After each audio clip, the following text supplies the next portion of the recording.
We cover weather and traffic every 10 minutes on KBOI 2 News this morning. You have to remember, first responders, the first to respond to literally any situation out there. Oh, yeah. That's glad that turned out okay. I'm sure there might have been some pretty nervous people in there, especially Mama just saying, like, have you done this before? Do you know what you're doing? That's a very, wow, yeah.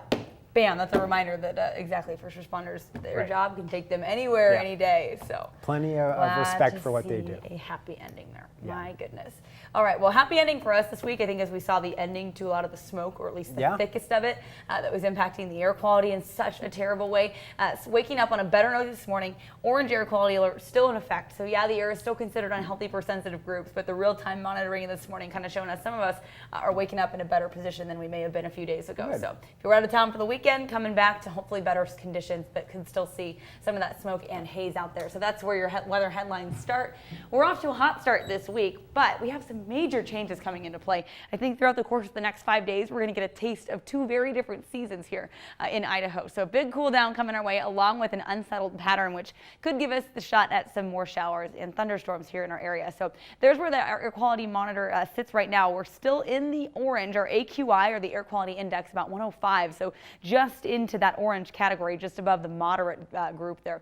So overall right now, most of us, again, waking up in the green or yellow. So a much better start this morning than, say, Friday morning. Looking good out there, still quiet and dark. Sun sleeping in a little bit later as we get further and further from that summer solstice, closer and closer to the autumn one. So we're at 50 degrees up at Bogus Basin, 59 here in downtown Boise. A quiet start, beautiful morning though, 6-mile-an-hour winds. Humidity a little on the high side early today at 60%.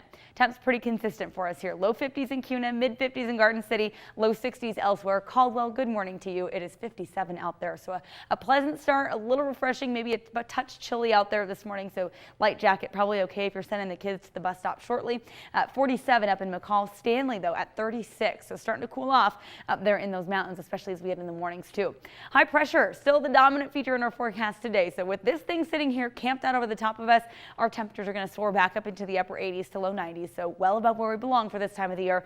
We'll see our jet stream, or everything that really drives our weather pattern, staying well off to the north, meaning we're going to stay like this for a couple more days as far as temperatures. Then we've got a game changer. This little area of low pressure here, a storm brewing up in the Gulf of Alaska. Hard to really tell much with it right now. We are expecting this thing to eventually kind of dig into the British Columbia, off that coastline, down into the Pacific Northwest, and it is going to bring some big changes later in our week, or later this week in our forecast. What do we mean by that? First, temperatures upper 80s to low 90s these next 2 days. Then we're in the mid 80s by Wednesday. Look at Thursday and Friday, down to 70, 64. So we're talking about a huge temperature swing here. Our average is 81 for this time of the year. We're going to be about 10 degrees below that by Thursday, and about 15 degrees below that by Friday. So a major swing happening here. We're also going to be ramping up the chance for showers and storms each day. Beginning, I would say, maybe as early as late tomorrow evening. Very, very slight chance of some thunderstorms here in southwestern Idaho. By Wednesday, Thursday, Friday, going to be a little more unsettled overall. I think it may not be a terrible idea to grab out the umbrella. We haven't really needed that for what seems like months on end. Maybe just keep it in the car or close by in case we do get those pop-up showers and storms through the day. Most of the precipitation wrapping up for us early on Saturday, and we'll be in the clear for Sunday. But beyond today, things will be looking a little more active on our futurecast. We look good today through the afternoon, taking into about 5:30. Things looking pretty good. Lots of sunshine to start out your Monday. Then by early tomorrow morning, starting to notice the cloud cover increasing. We'll see a better mixture of sun and clouds throughout the day into the afternoon. That chance for those isolated showers or storms again gets rolling, I would say, late in the afternoon, early into the evening. Most showers and storms tomorrow probably going to fire up in southeast Oregon and into our mountains. But beyond that, yeah, we're still talking about that potential for a few showers and storms into Thursday and Friday as well. So overall, you're going to enjoy these 2 more days of what's going to feel like summer. By Friday, it's going to feel more like fall, and amazing to see this temperature swing. But that's kind of what shows you when you see a 25-degree drop over the course of a 3-day span. That's how you know a big change is